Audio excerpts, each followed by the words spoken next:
Bom dia, amigos, seja bem-vindo a mais um programa, a mais um bate-papo do Conexões do Reino, mais um final de semana que o nosso Deus abençoou.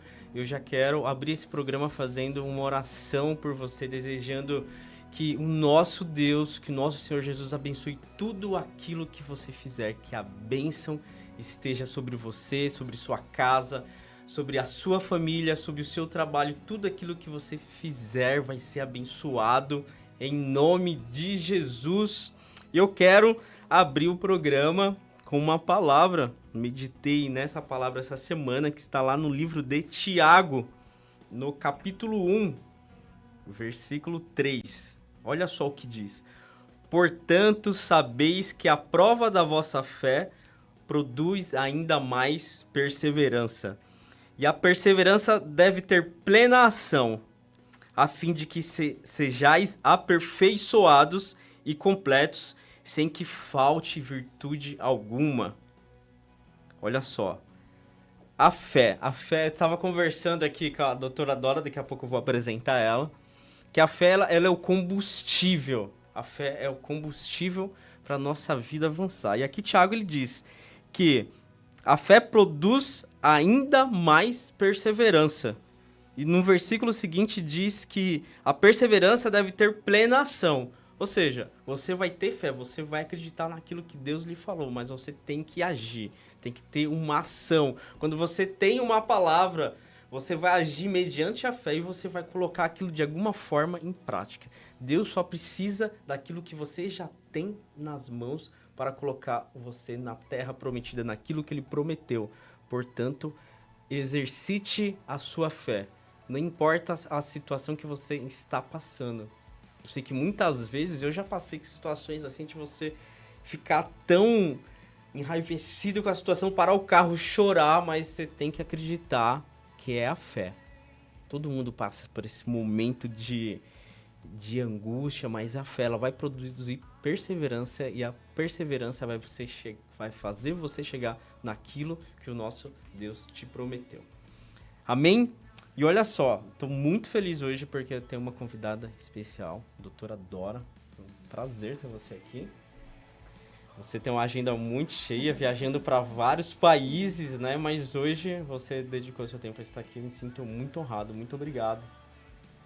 Muito obrigada a você, Rafael. É uma honra estar aqui. Quando recebi o convite já de pronto, eu senti uma alegria e uma conexão com esse propósito. E aí quando eu vi o nome Conexões do Reino e na mídia, propagando mensagem do bem, isso daí é muito bom, bom demais. Bom dia a todos. A doutora Dora, ela é escritora, palestrante, odontóloga e missionária. E com certeza você vai ser impactado pela história, pelo aquilo que ela já experimentou, que ela está vivenciando através do evangelho, treinando pessoas. Então fique ligado até o final. Você que está nos assistindo agora já curte aí o canal, já compartilhe para mais pessoas que você vai ser impactado. Doutora, antes de ter o doutora, né? Como que foi a Dora? Onde a Dora nasceu? Como que foi até você chegar, né? Até nessa caminhada aí de estudo, de conhecimento?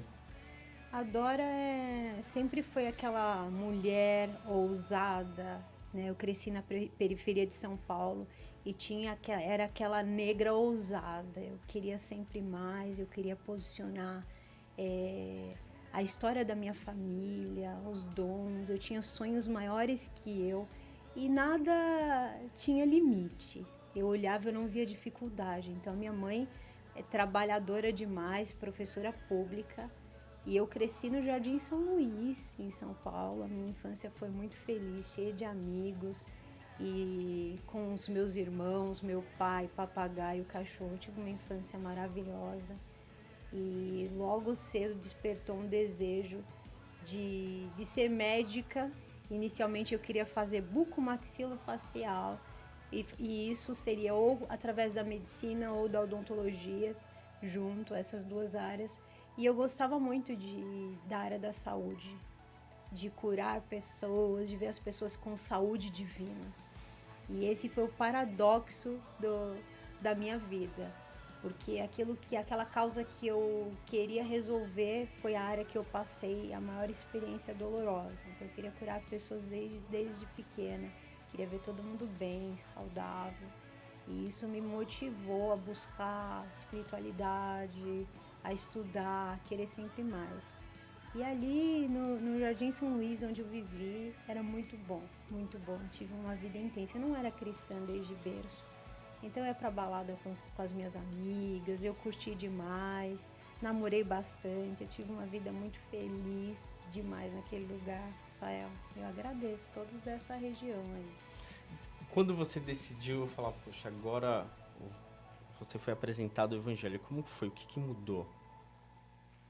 Eu cresci com um sincretismo religioso. Com uma mistura. Uma mistura de religiões. Qual que era a base ali quando você era? Meu pai era dono de terreiro, então a base Terreiro. inicial Umbanda. Certo. Meu pai frequentava e era líder da Umbanda. Minha avó índia, minha mãe católica e depois minha mãe se tornou cristã, começou a frequentar uma igreja Assembleia de Deus. E meus tios ali espíritas, então eu frequentava todos os lugares e eu sabia que eu amava a Deus, desde antes de conhecê-lo mais intimamente. Eu amava Deus e a espiritualidade.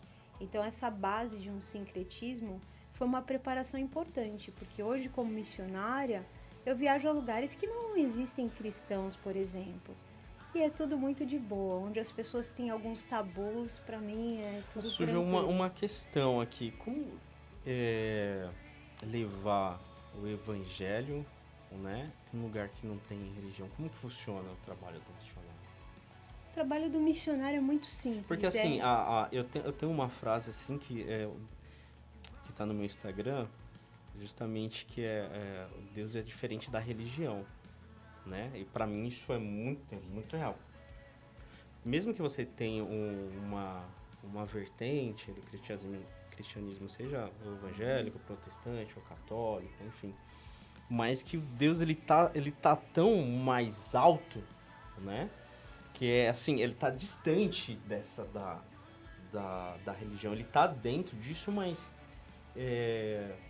como eu posso explicar de uma forma mais assertiva para as pessoas que talvez nos escutam, nosso público ele tem público que é cristão, tem público que não, então, né, a gente tenta aqui deixar aberto as linhas de pensamento. Deus ele não tá com o Deus certo, é o Deus da igreja, da plaquinha, da Assembleia de Deus lá, a gente serve o Deus correto, é isso, né? Não, Deus está acima disso. Como que é levar para um lugar que não tem nada disso de igreja, que nem a gente está acostumado de pregar o evangelho livremente aqui no Brasil, de abrir uma paróquia, de abrir uma igreja? Como que é estar nesses lugares? É muito mais simples. Muito mais fácil, porque Freud, em um dos livros dele, ele sugeriu uma sociedade baseada na ciência. E falou, se nós tirássemos a religião e treinasse pessoas a viver assim, eles ainda assim buscariam a espiritualidade. Ele chegou a essa conclusão. Eles ainda assim buscariam a Deus, porque Deus faz parte da nossa origem. Somos espíritos, temos uma alma e habitamos em um corpo. Somos seres integrais, sistêmicos, e isso em qualquer cultura as pessoas são sedentas. Eu fui uma vez, por exemplo, que eu tinha muita dúvida para lidar com hinduístas, que haviam muitos deuses, e eu falei, se existem muitos deuses, como mostrar um Deus que faz a diferença? E aí, um dos livros que eu ganhei de uma amiga minha, falava que eles gostavam muito de coisas sagradas e para embrulhar presentes bacanas. E eu coloquei as Bíblias em presentes dourados, e aí eu chegava no meio deles com sinais e maravilhas, com a presença do Espírito Santo, isso faz diferença, com amor e com verdade. Então eu nunca tive resistência nenhuma. Eu fui em culturas islâmicas, hinduístas, as pessoas da Índia que tem também budista.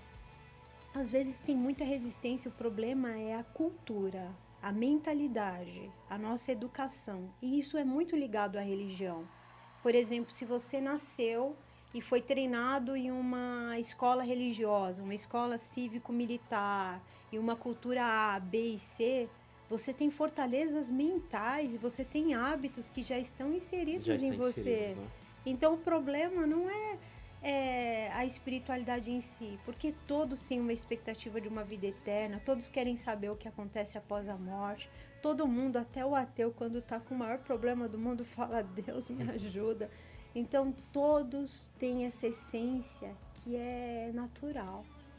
A espiritualidade é natural, faz parte de nós isso. Então, eu vi em todas as culturas isso. Algumas culturas como China, alemães, mais resistentes, mais frios, devido à educação que tiveram. Então, acho que o que você falou é muito importante, separar religiões de Deus e da espiritualidade é o primeiro passo, porque Jesus nem cristão ele veio aqui na Terra como judeu, só que mesmo assim ele brigava mais com os fariseus, com os próprios judeus. Que era a igreja da época, né? Que era a sinagoga da época. Sinagoga. Então, mais difícil é lidar com os filhos mimados já da casa. Mais difícil é lidar com quem já conhece e acha que sabe muito, nunca está pronto para aprender. Então, onde eu tive maior resistência foi no meio do corpo, infelizmente. Resistência... No meio do padrão que a gente está acostumado, né? No meio dos meus irmãos cristãos, porque às vezes todo mundo tem uma história. E a sua história é o seu diferencial que vai fazer você viver a plenitude do seu propósito. E você entra no meio que existem padrões, tudo padronizado, ideologias preconizadas, e aí você entra diferente, você não encontra o pertencimento dentro do próprio corpo. Encontrar o pertencimento é muito importante, porque a Bíblia fala que nos compara a um corpo com vários membros. Então, o sistema que rege o corpo é o cérebro, mas cada célula é importante, cada órgão, o intestino, hoje a ciência fala, poxa, é ligado ao cérebro, muito importante. Coisas que a ciência antes negligenciava, a neuroplasticidade neuronal que formam novos neurônios. Então, todo o corpo é uma máquina potente que funciona, cada um com um membro perfeito trabalhando. A gente tem 2 rins, mas a gente só tem um coração. Cada um é importante, cada filho de Deus nessa terra tem sua importância para manter essa estrutura corpórea saudável. Tem um versículo, ainda falando desse tema, deixa eu ver se eu acho aqui. Gente, ao vivo a gente pesquisa, a gente ao vivo é assim, aqui não tem nada, né? Olha só, vamos ver se eu acho esse versículo, que eu acho muito pertinente. Aproveitar que temos uma sábia doutora aqui, olha só. Vamos debater esse versículo aqui, doutora. Inclusive, o versículo que você falou sobre a fé em ação me chamou bastante atenção, porque sem execução... sem execução não existe nada, né? E a gente vai entrar naquele ponto que a gente estava conversando ali fora, daquela maturidade emocional de, poxa, tá dando tudo certo, Deus tá me chamando para isso, a gente vai chegar nesse ponto mais à frente. Olha só, ainda em Tiago, capítulo 1, lá no verso 26, diz assim, ó, se alguém se considera religioso, mas não refreia a sua língua, engane-se a si mesmo. Esse versículo aqui é muito forte. Sua espiritualidade não tem valor real algum. E aqui segue, versículo 27. A religião que Deus, o nosso Pai, aceita como sincera e imaculada é esta: cuidar dos órfãos e das viúvas em suas dificuldades e, especialmente, não se deixar corromper pelas filosofias mundanas. Esse versículo aqui faz ruir muita coisa que a gente vive assim, que acha normal, que acha, Deus tá aqui comigo, né? Tô fazendo aqui porque eu coloquei uma plaquinha aqui, criou uma instituição, né? O que você pensa desse versículo? Você que já viveu em vários lugares do mundo pregando o evangelho, como que você faz esse contraponto? Porque a gente vive uma realidade hoje como igreja, como cristianismo, né? E quando você olha esse versículo?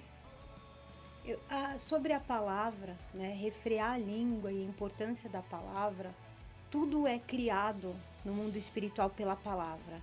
Então, quando Deus, no comecinho, quando ele criou haja luz, houve luz, há um poder criativo na palavra. Tanto é que tem aquela experiência do Masaru Emoto, do arroz, dos cristais de água, que quando você fala e declara sobre os cristais de água, eles formam partículas lindas e maravilhosas. Teve uma experiência feita com arroz, que começam a falar palavras boas para o arroz. Arroz bom, vai fazer bom para o meu organismo. E o arroz, ele se mantém com boa qualidade por mais tempo do que aquele arroz que recebeu palavras negativas. O poder da palavra é real. Tem esse estudo? Tem esse estudo Onde científico. A gente consegue pesquisar? Masaru Emoto, que é o cientista que fez essa experiência. E do arroz, várias pessoas replicaram, até nas escolas com criança. Nossa, muito interessante. Depois você passa o link para mim, que eu deixo na descrição. Muito legal. Eu recebo bastante perguntas e a gente, o que a gente falou, o estudo tá aqui. E o poder das palavras é incrível, né? Então, isso que você falou da palavra... O poder da palavra... Se você refrear a palavra, porque quando você está inconsequente com as palavras, você gera problema para você, gera problema para o outro, gera problema no mundo espiritual, porque... você tem esse poder criador. A menor partícula criadora são as ondas sonoras. A onda sonora. Tanto é que as notas musicais criam novas linhas neuronais, criam coisas, criam vida, criam felicidade, cria vida. Então você tem o poder da vida e o poder da morte. E aí você usa, através de dogmas, sofismas, e tudo isso que você falou, as filosofias mundanas, a gente fica ali criando coisas desnecessárias. Então, quando fala a verdadeira religião é o amor, isso é importante. Mas tem pessoas que amam, mas que não salvam pessoas. Porque hoje, quando nós conhecemos a base do evangelho, eu que gosto muito de ciência, tem hora que eu fico viajando na maionese. Se deixar, gente, eu leio tudo. E eu vou criando teorias, vou me baseando em teorias distantes do evangelho. Eu tenho que parar, não vou ler mais nada.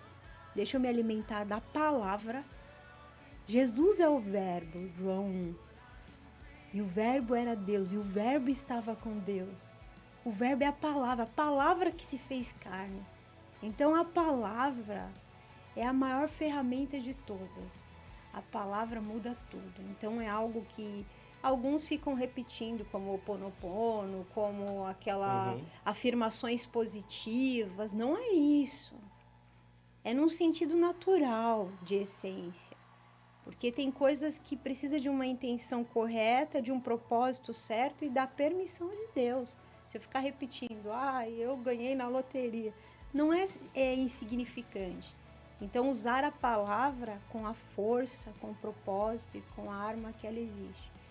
Cuidar das pessoas, dos órfãos, das viúvas, representa amar. Quantas vezes eu fui amada porque eu sou divorciada, Rafael? E eu fui uma mulher que foi abandonada, rejeitada. E quantas vezes as pessoas que me amaram, simplesmente amaram, mudaram a minha vida e me deram força de vida para continuar o meu propósito. Então, se você não pode levar uma mensagem, em silêncio demonstre amor. Mas não se esqueça do objetivo principal, que é apontar o único caminho que nós cremos. Então, às vezes eu apresento vários. Terapias, né? Sou terapeuta também. Então, às vezes eu atendo pessoas e eu quero usar técnicas científicas. Mas aí eu lembro, eu sou missionária também. Eu sou uma doutora, mas eu sou missionária. E qual que é o ID para todos nós? Qual que é a mensagem simples para todos os cristãos missionários? Todos nós somos missionários. A grande comissão de Mateus é para mim, para você, para todos, independente de títulos, de cargos, de religião. É apontar uma vida eterna, é apontar um caminho de luz, é apontar um caminho de boas notícias e de um bom futuro. Então é tão bom apontar algo bom que é Jesus. Teve algum momento que a pessoa, ela se sentiu, quando você apresentou Jesus, ou aqui dentro do país ou fora, que ela nunca escutou te falar e ela sentiu, você presenciou que ela queria mais, assim? Você tem algum momento dessa forma, que você apresentou, ela falou, nossa, eu quero mais, nunca escutei falar de Jesus. Eu, ainda contando a experiência, eu fui a Ilhas Seychelles, que é a melhor viagem da minha vida.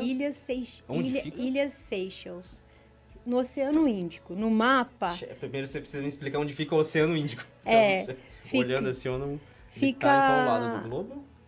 Fica do lado do Oriente e da África. Fica perto da África, perto das Ilhas Maurícios. É um pontinho, um pinguinho no mapa. E Deus, eu tive a honra, a alegria de ir nesse país. É um país insular com 142 ilhas. E eu fui lá como uma enviada, uma emissária, missionária. E aí eu preparei mensagens de treinamento de líder, projeto de coaching, projeto de evangelho. Chegou lá, mudou tudo e eu fui surpreendida naquele lugar. E tinha um homem que me chamava muita atenção, por eu ser dentista, ele tinha todos os dentes pretos. E ele sorria para mim, eu entrava em pânico com aquele sorriso enegrecido. Eu tô até com medo de dar risada. Se eu tiver algum dente aqui fora, Gel, não dê risada que a doutora vai te ver aí, hein? Mas é que era realmente escuro, como se fosse aqui cárie de mamadeira, bem preto mesmo. E aquilo me chamava a atenção. Eu falei, será que ele mastiga tabaco? Será que é alguma substância psicoativa? O que é aquilo? E ele tinha os olhos azuis e o sorriso negro, literalmente. E ele me chamava a atenção. E aí eu fui fazer uma cruzada num lugar chamado Ilhas Ladig. E nessa cruzada, lá estava ele sentado com a esposa. Depois eu viajei de avião, peguei barco, no outro dia lá estava ele em outro lugar com a esposa. E eu falei, gente, esse casal está aqui de novo. E fui conversar com eles e ele falou assim, que ele era hinduísta e que ele meditava, fazia meditação guiada, porque ele estava num projeto que ele quer transladar, sair do corpo. E começou a conversar sobre esse assunto. Eu falei, que legal. E comecei a conversar com ele. E aí eu ia abraçar, veio na minha mente, não coloque a mão precipitadamente em ninguém. Aí eu me afastei. Falei, por que não colocar a mão precipitadamente? E aí eu olhei nos olhos, eu vi que ele era um grande líder de alguma questão espiritual muito forte. E ele era um líder. Tipo, um líder de uma tribo, por exemplo, assim? Como se fosse, eu não conheço bem o hinduísmo profundamente. Eu acredito que ele era um líder espiritual. Então não toquei nele, mas a gente teve um papo ali. E aqui, quando eu estava no Brasil, a missionária que me falou da Bíblia para embrulhar em presentes bonitos, eu lembrei. E aí eu já dei uma Bíblia para ele. E aí ele falou assim, mas eu já li isso, é muito chato. Filho de Jacó, filho de Abraão, essa parte da genealogia, que sentido faz isso? E ali eu entendi que a Bíblia não é um livro comum para ser lido. É um livro para ser inspirado pelo Espírito Santo como uma palavra de vida. Que não adianta ler sem sentido, ler sem a graça de Deus, ler sem a presença do Espírito Santo, porque não faz sentido. A Bíblia é o único livro que, quando você abre, o autor está presente. O autor ali vai te revelar. E aí eu comecei nesse bate-papo com ele. Do Deus desconhecido como Paulo. E ele ficou sedento. E aí onde eu ia, ele ia. Eu viajava para outra ilha, lá estava ele. Eu falei, gente, como que esse homem chegou aqui de novo com essa mulher? Não é possível, eu tinha que pegar barco, ficar horas em barco, tinha que pegar avião. E lá estava ele, sedento. Sentou em todos os cultos. E aí ele falou que queria conhecer mais o Espírito Santo. E que queria realizar os sinais que ele viu a gente fazendo. Ele viu pessoas sendo curadas, ele viu lá naquele país, pela graça do Senhor Jesus, cegos abriram os olhos e ele presenciou. Ele falou, eu quero viver isso, eu quero isso. E ele ficou buscando, assim, com tanta sede. Eu já vi uma muçulmana também, que é uma amiga minha, beijinho, Carol Sayed, tô crendo na cura da sua mãe, viu? Ela é muçulmana. E nós fomos orar na casa dela, porque a mãe dela teve um câncer. Ela nos tratou tão bem. Ela deixou entrar tanto crente na casa dela, porque ela não se importou de onde viria a bênção. Ela tinha sede pela cura da mãe dela. E ela sabia que... Ela sabe, né, Carolzinha, se você estiver vendo que há um Deus todo-poderoso, independente da sua questão cultural, independente das suas dos seus erros e acertos, da sua vida humanoide. Ele é muito mais, muito além disso tudo. E ele pode fazer coisas que nós não podemos. Se você não pode, Deus pode, certamente. É incrível, é muito incrível escutar isso. Doutora, se Jesus estivesse nos dias de hoje, como que você acha que seria? Você acha que a igreja... Eu falei isso para uma pessoa, ela ficou assim, como assim, Rafael? Se Jesus estivesse no meio de nós hoje, a igreja colocava ele na cruz. Ninguém ia suportar a mensagem. Hoje, atualmente, em 2024, tivesse um Jesus arrastando multidão, com internet, essas coisas todas, né? Essa tecnologia que a gente tem toda. A igreja crucificava ele. Você acha que isso seria uma verdade? Ou é algo top? Fazendo comparativo à época. Eu acredito que não, porque hoje a igreja é mais madura. Hoje nós temos escolas, pessoas que passaram e deixaram legados, missionários que já se foram. Hoje temos, por exemplo, igrejas, Assembleia de Deus, 100 anos, pessoas que oram, pessoas que têm experiência, que têm discernimento. Eu acredito que a igreja iria caminhar com ele, com uma multidão incontável. Talvez o governo, vamos colocar a igreja, talvez a igreja ficou meio romantizada, mas se fosse o governo, você acha que não crucificaria, não? Qualquer mensagem, porque ali tava uma junção, né? Na época ali, que Jesus foi crucificado, os religiosos da época com o Estado, né? Você acha que se juntasse, você acha que Jesus ficaria livremente andando pelas ruas, curando, arrastando pessoas? Os inimigos de Deus são os mesmos desde o início.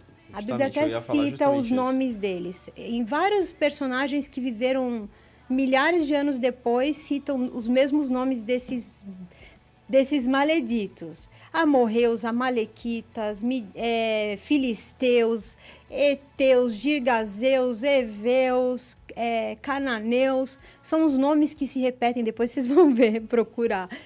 Se repetem. Então, quando Jesus nasceu, uma criança, mandaram matar todas as crianças. Então, eu acredito que isso é muito além do físico, que não seria um governo humano que perseguiria o próprio Cristo, mas uma força obsessora espiritual que faria esse trabalho. Porque quem for humano e realmente conhecer Jesus, gente... ele é lindo demais, ele é delicioso, ele é maravilhoso, ele traz boas novas, ele cura, ele traz vida eterna, ele promove o amor, ele morreu por nós. Poxa, ele só faz coisas excelentes. Ele andava contando parábolas, falando com as pessoas sem ferir os egos. Ele andava, sua fé te salvou, levanta e anda, ser curado. E é claro que a mensagem de vida incomoda quem é morto. Então, o responsável nessa perseguição, às vezes as pessoas podem ter uma forma de pensar, uma ideologia, mas espiritualmente em grande escala é uma guerra espiritual. Eu acredito nisso. Crucificariam como crucificaria eu e você, como fala que os tempos vão ficar mais difíceis, mas é por isso que os jovens vão ter sonhos, os velhos terão visões, é por isso que vem mais graça, vem mais força, vem mais... Alguns chamam de avivamento, eu já acredito que avivamento existe desde Pentecostes, sempre existiu. Quando você tem o Espírito Santo, você já é um avivado, e precisa ali se relacionar porque é uma pessoa. Avivamento, para mim, é relacionamento. Porque se você é casado com teu marido e você nem dá bom dia, não conversa com ele, não tem um avivamento nesse relacionamento. É vivificar, trazer vida, reavivar. Então, o Espírito Santo vai trazer força suficiente para uma nova geração. Quando eu estava vindo para cá, Rafael, eu vi um relógio, assim, mentalmente. E eu pensei, que horas são? Em que tempo nós estamos? Que horas são? Esse relógio está no ponteiro 3h30.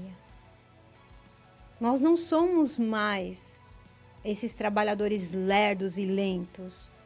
Como você falou, fé com ação. É por isso que vai ter que vir uma geração que vai fazer infinitamente mais que vai ter força para uma colheita surreal, que vai ter coragem para ser morto, para ser perseguido, para ir para a internet, para causar, para fazer a diferença, porque ele não tem mais o horário, o tempo que a gente tinha. Hoje o tempo é rápido, passa rápido. Hoje é tudo muito fast, tudo para ontem, né? Para agora. Doutora, a gente falando sobre essa questão de futuro, falando de propósito, né? Que é o nosso descobrindo o propósito, né? Quando Jesus ele chega na vida da pessoa, né? A gente que acredita, que tem essa vivência espiritual, quando Jesus chega na pessoa, automaticamente ela tem que deixar de acreditar daquelas mentiras que ela acredita e falar, não, eu estou entregando minha vida para Jesus. A partir de agora é uma nova caminhada, né? Quando foi que a Dora teve esse encontro, né? E qual seria a lição que você nos fala sobre propósito? Para se achar dentro do encontro com Jesus e achando esse propósito de fato. Porque a gente vê, acha esse propósito, não sei o que, você vê um monte de gente explicando, tem várias, a gente podia ficar horas falando do que a gente escuta na internet. Mas pegando essa proximidade, poxa, encontrei a Cristo, qual que vai ser o meu exemplo, qual que vai ser o meu sinal, a minha referência? Vai ser Cristo. Como entrar dentro do propósito, na prática, assim? Eu acho que Cristo que me encontrou, porque ele me procurava com tanto amor. Uma vez, Rafael, eu estava com as minhas amigas tomando um vinho e na balada, dando risada, entrou um grupo, inclusive da Igreja Bola de Neve, que muitos estão falando mal aí devido a algumas coisas, mas tinha um grupo de doido dessa igreja que foram uma das primeiras sementes, assim. E eles tocando ali um violão, me chamaram, me colocaram no meio, eu rindo com as amigas. Olha, Deus tem um propósito na sua vida. E eu me formei dentista há 20 anos do meu consultório. Meu consultório, eu tive que abrir o consultório com salas extras, porque virou uma clínica integral, espiritual, quântica, excêntrica. Virou algo assim surreal, porque pessoas iam buscar ajuda e os pacientes chegavam lá para tratar dos dentes e vinham com dores na alma, vinham conversar. E eu falava, gente, tempo é dinheiro. E falava, alguns crentes, eu atendia muitos líderes espirituais, mesmo quando eu não era, muitos pastores iam no meu consultório, não entendia, mas havia um propósito. E eles falavam, doutora, um dia esse consultório não vai existir mais e você vai estar em um avião pregando, você vai visitar muitas nações. E eu achava aquilo, falei, gente, eu só tiro uma semana de férias, tenho conta para pagar os funcionários, com gestão dessas empresas. Eu não tenho tempo para tudo isso. Na época, eu achava ali uma história da carochinha. Então, você recebeu palavras proféticas. Palavras assim, o propósito é uma proposta. Ei, Rafael, tenho uma proposta para você. Então, eu falo, não troque o propósito por uma proposta. O propósito é uma proposta dada por alguém para você realizar algo significativo que vai fazer diferença para si e para o outro, que vai ser relevante, que vai ser impactante e que você vai te dar um sentido. Tem no Japão aquele Ikigai, que é a razão de viver, ou a força motriz que te faz viver. Você vai achar o seu Ikigai, sua razão de viver. Isso te traz um senso de plenitude e felicidade, que você fala como Paulo, viver é Cristo, morrer é lucro, eu iria. Tem pessoas como Martin Luther King, tem pessoas que sofrem por uma proposta que lhe foi feita, porque aquela proposta te traz sentido de vida. E quando eu encontrei, ou Jesus me encontrou, eu já era apaixonada pela vida, mas eu me tornei mais apaixonada. Eu queria falar de Jesus e a primeira pregação minha foi Romanos 8, né? Não há condenação, sobre o Abba Pai, papaizinho, sobre ser filho de Deus. E não veio com peso. E eu conheci o apóstolo Sérgio Lopes, eu fui visitar a igreja que era ali na Rua Quatá, e eu sentei no último banco, eu estava lá, e ele falou, mulher, levanta. E ele deu tipo um tirinho assim, tá? Aí eu caí, eu falei, gente, que loucura é essa? E ele falou, receba, seja cheia do Espírito Santo. E o Espírito Santo é Deus em você. E aí, quando eu recebi a presença do Espírito Santo e eu chegava no consultório, aí eu já não ligava mais para a hora, meia hora cada consulta. As pessoas chegavam lá chorando, chegavam com doenças graves, e eu me preocupava com as pessoas. Eu parei de me preocupar com as coisas e eu comecei a me preocupar de fato com as pessoas que Deus ama e que Ele se preocupa. E isso gerou mudança de vida.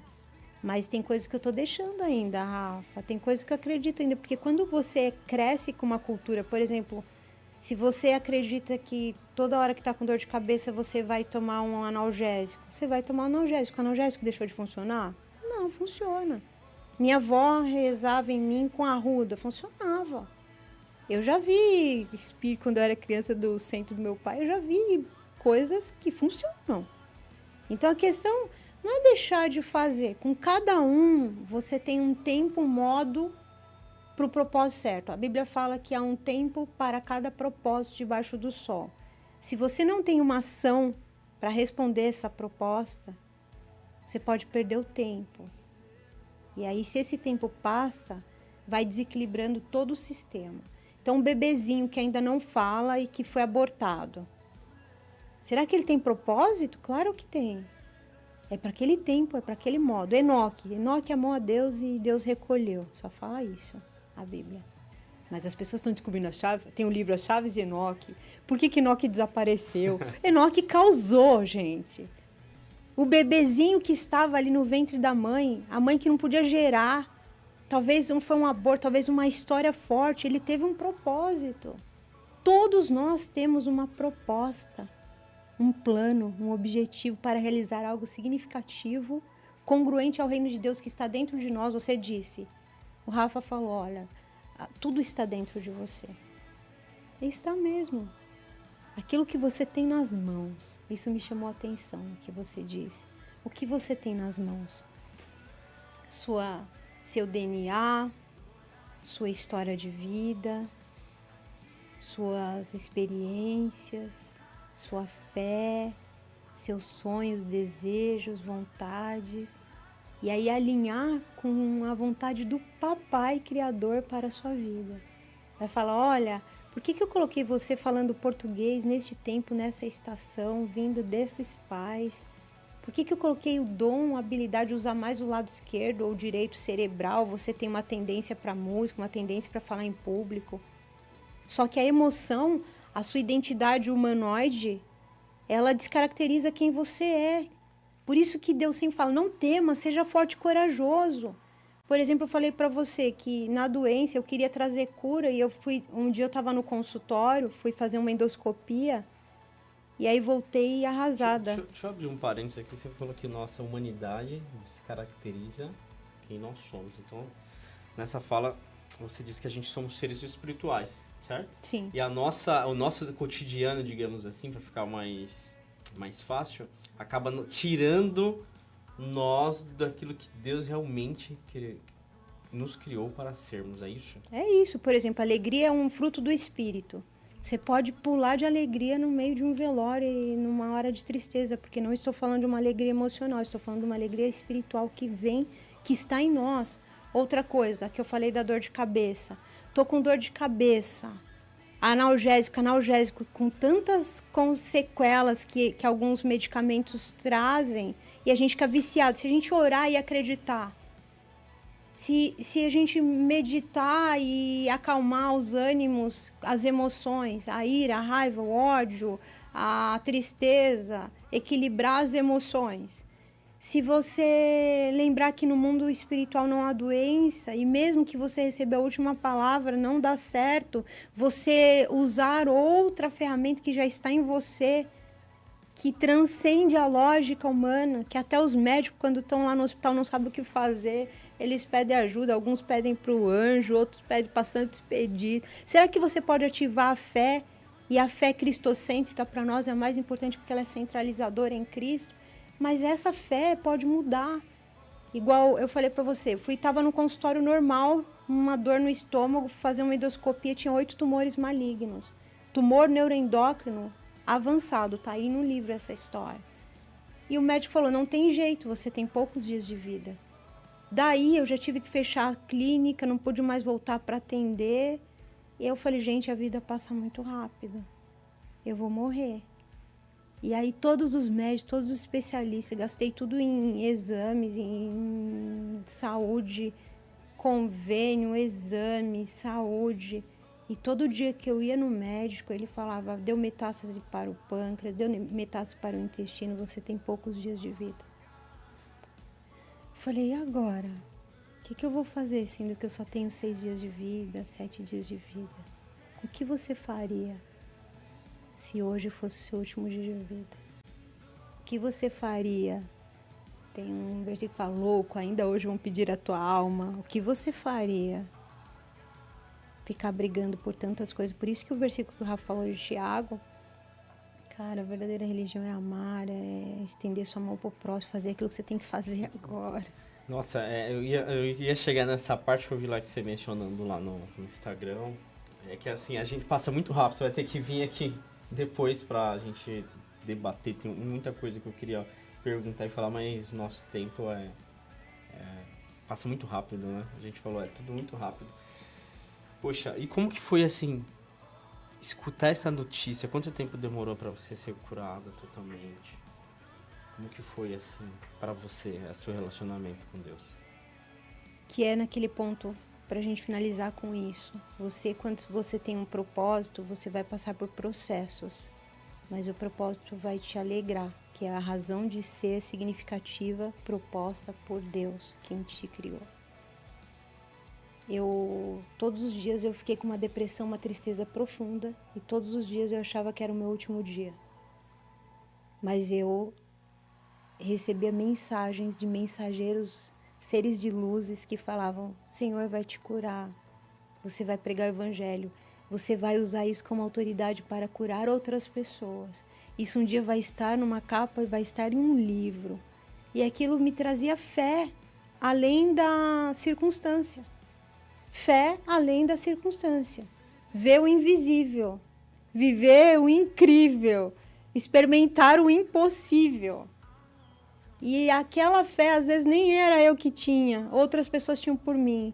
Minha tia veio no hospital com uma vela, minha tia católica, tia Luzia, obrigada por todo o apoio. Ela ficava lá com vela, eu pensei que já era meu momento. Já era o pastor momento. ia com óleo ungido, o outro ia pedindo ajuda. A fé é aquela certeza.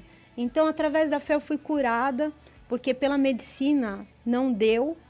Falaram que eu duraria pouco. Eu passei por cirurgias, passei por químio, passei por rádio, mas ainda assim, com todos os tratamentos naturais, não seria possível. Hoje eu vivo sem estômago, sem uma parte do pâncreas, sem parte do intestino, 100% sem estômago. Hoje eu vivo muito bem.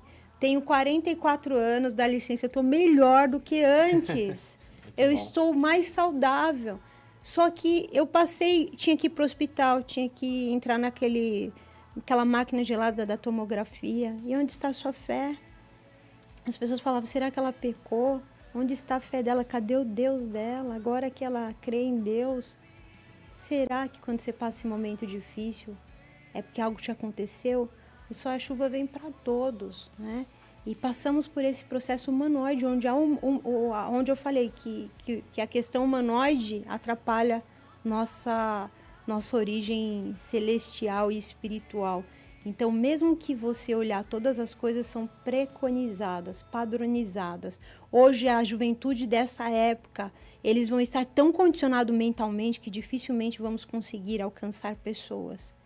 Porque eles recebem pulsões. Eles ficam em estado de hipnose o tempo todo com a internet.